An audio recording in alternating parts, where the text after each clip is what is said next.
Modi. I am on record together with my learned friend Mr. Gumbo for the second respondent. And my lord, I wish to commence my submission by saying that the task before you this evening is a rather simple task. And listening to my colleagues making their submission, one would be forgiven if they formed the impression that what was for hearing before you was the petition process. It is not. What is before you for hearing are two applications for conservatory orders. And my lord, it is my submission that the criteria, which you will no doubt consider when you retire to consider your decision in this matter, is straightforward. There, do the petitions before you disclose inherent merit? Would those petitions be rendered nugatory if the conservatory orders that are sought are not granted? And lastly, and most importantly, is it in the public interest to grant the conservatory orders that are sought? I wish to state that the purpose of a conservatory order, or the ultimate beneficiary of a conservatory order, is the court, and not the party that seeks the conservatory order. I say so because the purpose of a conservatory order, my lords, is to preserve a situation so that the orders of the court upon conclusion of the hearing of the petition are efficacious. That is not achieved by returning anybody to office. That is merely achieved by maintaining a certain status quo for the benefit of the court. So anybody who seeks to persuade you that they can be returned to office by a conservatory order, then perhaps has misunderstood what indeed a conservatory order is. My lords, just to pull the strands together from the submissions that have been made by my learned colleagues for the respondent, and the context in which I urge my lords, my lady, to view those submissions, is that they have spoken to the first ground. They have spoken to the first ground in Peter Munya. They have spoken, or they are responding to the question, is there inherent merit in the petitions that are before you? All the submissions about public participation, all the submissions about the Article 50 rights are all in an attempt to persuade you that there is no inherent merit in those petitions. And I don't wish to go back on those, but I wish to just put two issues before you in respect of the question of inherent merit. My lords, my lady, when you retire to consider your decision in this matter, I'm sure you will need no reminding that the issue of, or a merit review of the impeachment process is beyond the ability of this court. So reject any requests from the petitioner to conduct a merit review of the impeachment. What this court is able to do, and I believe that is the decision of the Supreme Court in Sonko, is to carry out a process review.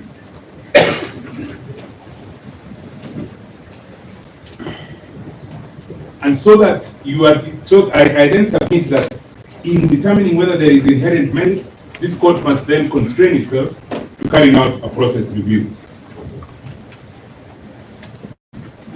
My lords, my lady, the second point I wish to make in respect of inherent merit is this. These petitions arise from a concluded impeachment process.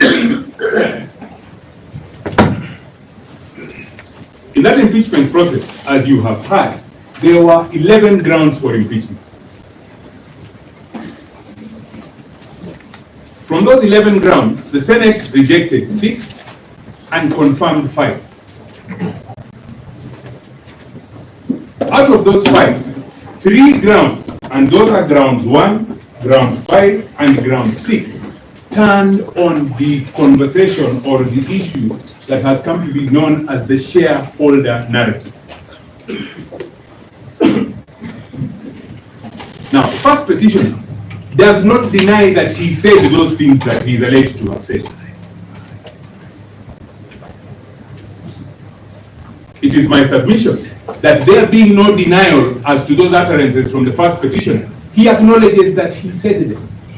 There is an admission from the petitioner that he said those things that he said. Now, those three grounds of impeachment flowing from facts that the petitioner has admitted, can there be any inherent merit in a petition that seeks to challenge grounds that he has admitted? Ground 1, ground 5, and ground 6 all flow from the shareholder narrative. It is my submission that there can be no inherent merit in those petitions. The finding by the Senate flows from an admission, and that then takes away the ability of the first petitioner to challenge the Senate's finding. The petitions will be rendered nugatory if the conservatory orders that are sought are not granted. And I wish to submit on it with the conjoined issue of what is the appropriate remedy in the circumstances of this petition.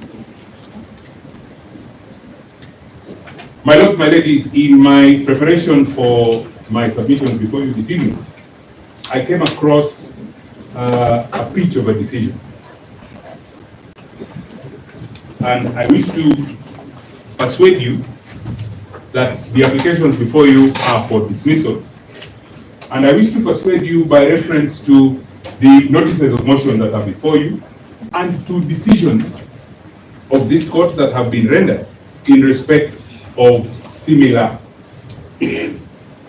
matters. My lords, there is a decision that is in pari materia with this one completely, and I say so for these reasons. The decision, and we have filed it as in a supplementary list of authority, is the decision of the High Court of Kenya in Constitutional Petition number 4 of 2024, Purity Mora Kerira versus the Senate and 8 others. It is a decision of the High Court of Kenya in Nyamira. And it is a decision of your sister, Justice Wilfrida Point. We have filed it as a supplementary authority, but I have taken the liberty, because it is important to our submission, to make copies available to the bench, which I wish to just walk you through quickly during my submission.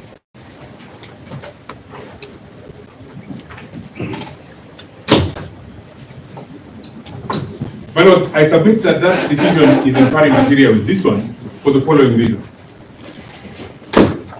It arises from an impeachment process of the Deputy Governor of Kisii County. As I will demonstrate in a moment, the impeachment was preceded by litigation. The impeachment of the first petitioner in this matter was preceded by no less than 29 petitions. My lords, in that matter, a conservatory order was issued in a petition brought by a surrogate litigant. And perhaps I might want to explain what I mean by a surrogate litigant. Our constitution enables constitutional litigation by a person other than the direct beneficiary of the order sought. And for the purposes of my submission, I seek your lordship's permission to refer to that sort of litigation as surrogate litigation. In this matter, a conservatory order is issued in a petition filed by a surrogate litigant. Subsequent to the impeachment of the Deputy Governor of Kisii by the County Assembly of Kisii, the matters are then, or the various matters are then directed through the office of the principal judge to Lady Justice Wilfrida Okwany, sitting in Nyamira. And Lady Justice Okwany is then faced with an application such as the one before this court this evening, where a party who has obtained ex parte conservatory orders wishes to persuade the court to confirm those orders. My lord, I wish to start my reference to this decision in paragraph 63 of that decision. Paragraph 63 is to be found on page 17 and in her usual succinct style, Lady Justice Okwani holds as follows.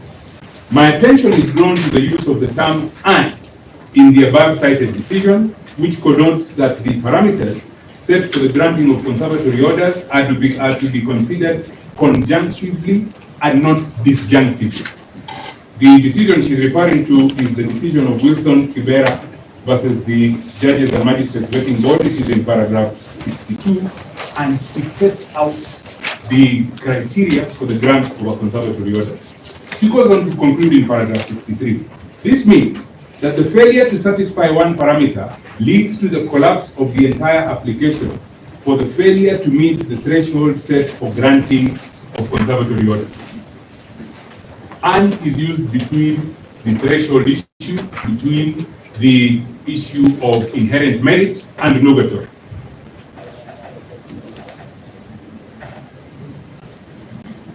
We have submitted sufficiently on the issue of inherent merit. I will not add to it.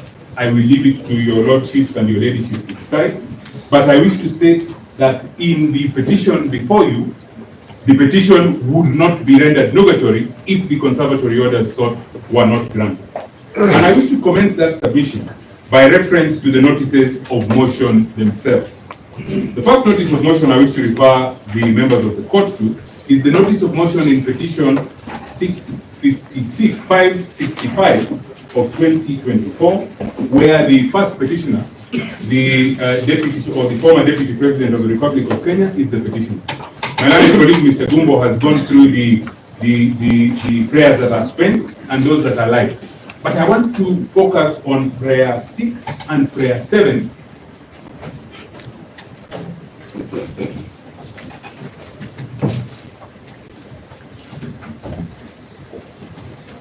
Prayer 6 and prayer 7 of the notice of motion.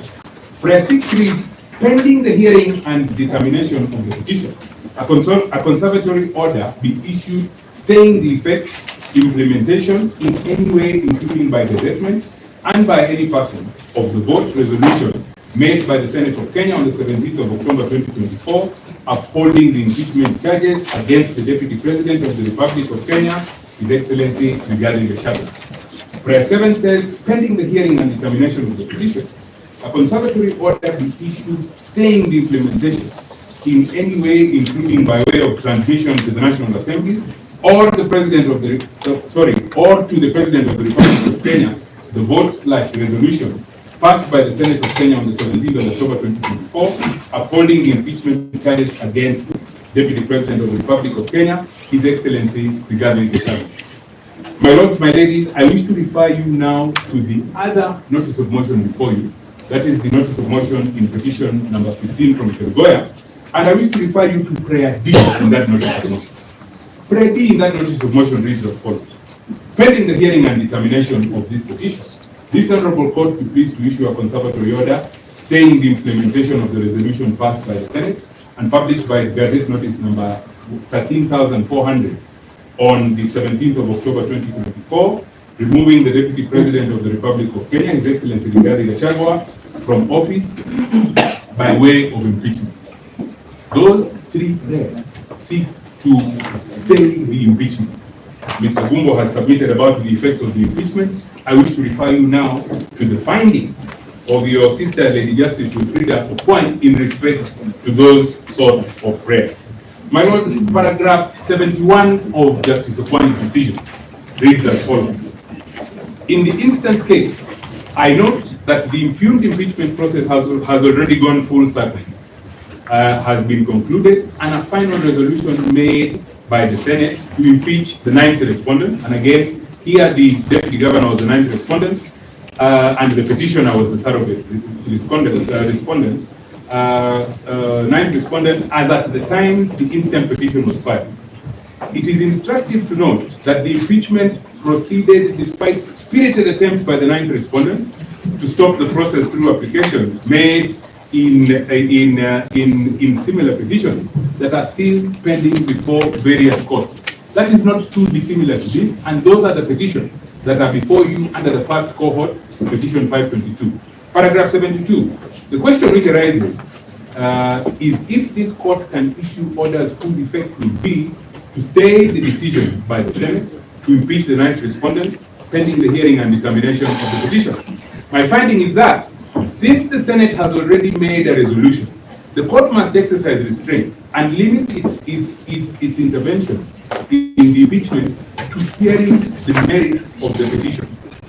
I further find that issuing conservatory orders to stay the Senate's decision will be akin to directing or interfering with other organs like arm of government in exercise of its mandate.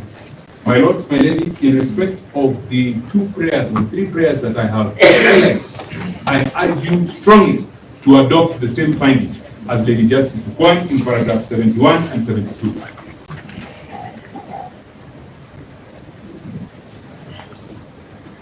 My lords, my ladies, Lady Justice Okwany then goes on substantively to deal with the consideration on the second ground of nugatory. In paragraph 73, she states, the other pertinent question is whether the instant petition will be rendered nugatory or worthless if the orders sought in the first application are not granted. Now, she then begins to reflect on the nugatory consideration. My lord, in paragraph 74, she states, the answer to the above question is to the negative. And she starts straight from the beginning by saying no. I find that the applicant's claim that the petition will be rendered nugatory to be misconceived and unfounded. My finding is informed by three main issues. And she goes on. Firstly, the applicant's petition is still pending for hearing and is therefore possible that the court may, after hearing the petition, arrive at a finding that the impeachment process was flawed. Very much like in this matter. She goes on. In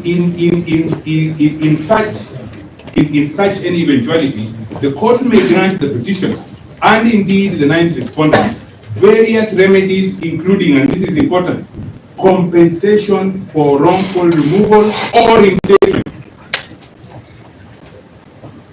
Compensation for wrongful removal. One of my learned colleagues suggested that compensation or 1 month's salary is a remedy. That is a remedy as confirmed by your sister Lady Justice Okwany. And she also states that reinstatement is possible. She goes on. I find the guidance in the decision in Mohammed and 6 others versus the County Assembly of Wajir. This is the decision called the Wajir decision, where the court ordered for the reinstatement of the governor who had gone through the entire impeachment process up to the Senate. The court rendered itself thus, and this finding is important, and I submit that when you retire to consider your decision in this matter, go through the Wajir decision and see the entire raft of relief that three-judge bench sitting in Meru did. And the relief was as follows.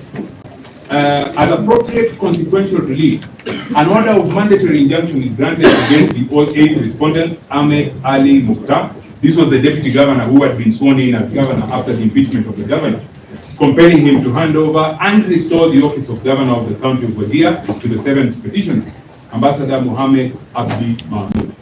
That is the appropriate remedy. And I had stated at the beginning that a conservatory order is given for the benefit of the court, not for any party.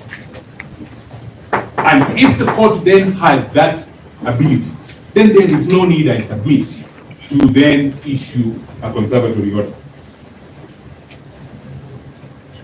But to explain herself further, I refer you to paragraph 77 of that decision. Lady Justice Okwany states as follows. She states that this court takes the view that an impeachment process can be likened to an election process where, for example, a governor and his deputy are elected by majority votes. Following such an election, the will of the majority voters prevails and is acted upon within the timelines set under law.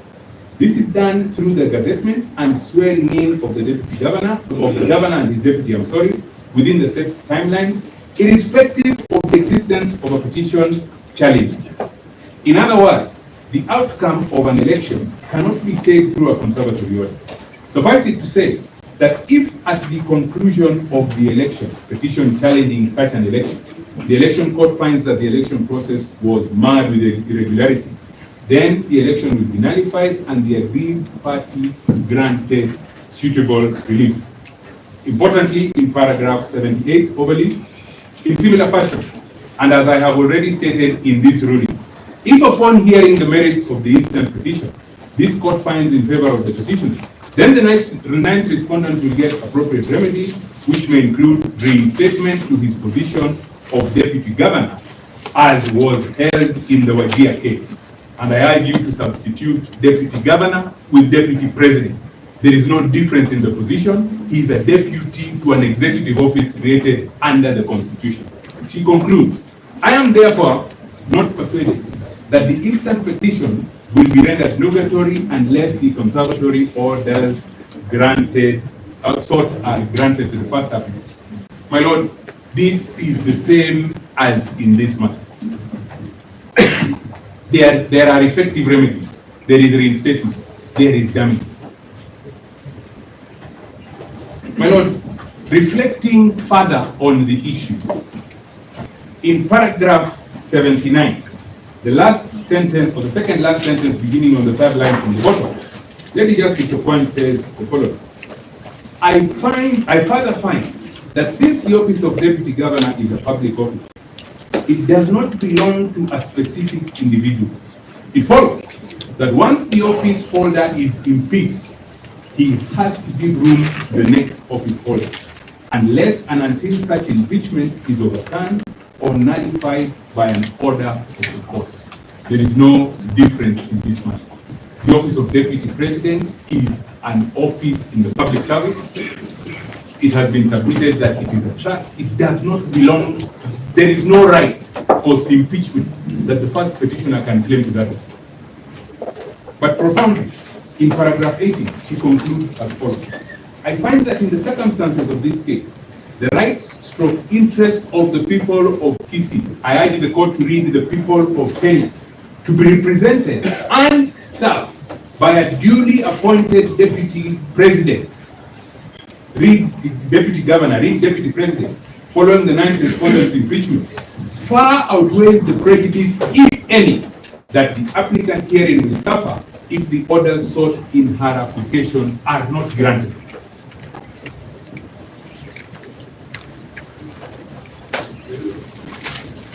My lords, my ladies, at this juncture, I wish to refer you to prayers 8 and 9 in the notice of motion in petition E565 and prayer E in the notice of motion in petition E015.